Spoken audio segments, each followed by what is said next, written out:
Hey guys, Pat Roche here from Proper Touch Studio, and today I wanted to talk to you real quickly about one of my favorite pieces of gear in the studio, and that is a microphone preamplifier called the Warm Audio TB12. The TB12 is the second offering ever from the company Warm Audio, and this is a upgrade from their first preamplifier that was called the WA12. WA12 is essentially an API 312 modeling circuit, right? It's not exactly the same or meant to be a clone, but it's meant to be sort of in the same ballpark as that, and just offers a really impressive set of features. The reason why you would want to use one of these preamps in your circuit, in addition to something like what I've got here, the Sapphire Focusrite, the Focusrite Sapphire Pro 40, is that it adds a little bit of color or warmth to your signal, right? And that's achieved through a few different types of components. By putting your signal through different transformers, op amps, the types of capacitors that you use in the circuit, they all add up to getting a professional result. And the TB12 really shines because you have your choice of different op amps, transformers, capacitors, as well as attenuating gain and saturation controls to give you what you would have to essentially spend thousands upon thousands of dollars to achieve with other high-end gear. Okay, so here the units are side by side. This here is the TB12 that I won back in 2013, and this is a very newly acquired unit here in 2019. So if I just kind of go over the controls real quick for you, we start here with your input control. It's really versatile. First up, you have a high-pass filter, which I really don't use often. It really cuts out a lot of that bottom end. It says it rolls off at 80. To my ears, I don't know. It sounds like it's higher than that, but basically I just never use that, and I just roll it off in the box. But you can obviously, you got a phase switch, right? You can reverse the polarity. You got a 20 decibel pad, 48 volts of phantom power, and then line input. So that's on the back, and you can sort of take, the signals from your DAW or your converters and send it back through the unit to saturate a full mix or something. But then also this high Z input, which is particularly nice for bass players like myself, because now you can use this to put your bass through all this different circuitry, such as the op amp, as well as an input and output transformer, and just really add that professional sheen that you would hear from more expensive studios. Moving on to looking at these discrete op amps, you've got one which is called the X731. This is based on the 1731 style op amp, which from what I've read is what's in the API 312 circuit, and that's this one right here. It is a custom design by Warm Audio specifically for this unit. It sounds amazing. I just love it. I mean, it works on just about everything, really, if you want a little more vintage tone.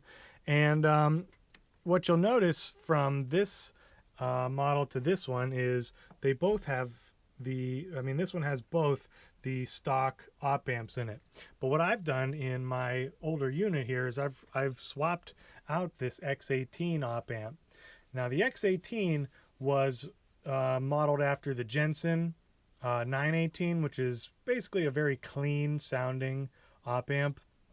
And in order to get a little more definition between the vintage and the clean, I opted for the 990C Plus, which is a John Hardy op amp that is used in, I believe it's called the M1. But really it just adds a little bit more of that 3D realism and just clarity, and just kind of gives you a bigger difference between the tones. So I've been really digging that, and I anticipate that I will also swap this out on this unit as well. So moving on from the op amps, you've got this tone control, which really all that does is change the impedance of the signal. So this can be used for things like ribbon mics if you need a lower impedance to get the signal up to where you need it. But by just pushing this, it's got another word on here called tone, because it really does change the tone. When you engage this and you lower the impedance to 150 ohms, you can really hear a little more, just beef in that lower mid range. So especially on like a bass guitar, vocals, something that you just really want to have a nice sheen down there, and without sounding boomy and just really creamy and thick, you just throw this on and it's just like magic. It's so cool.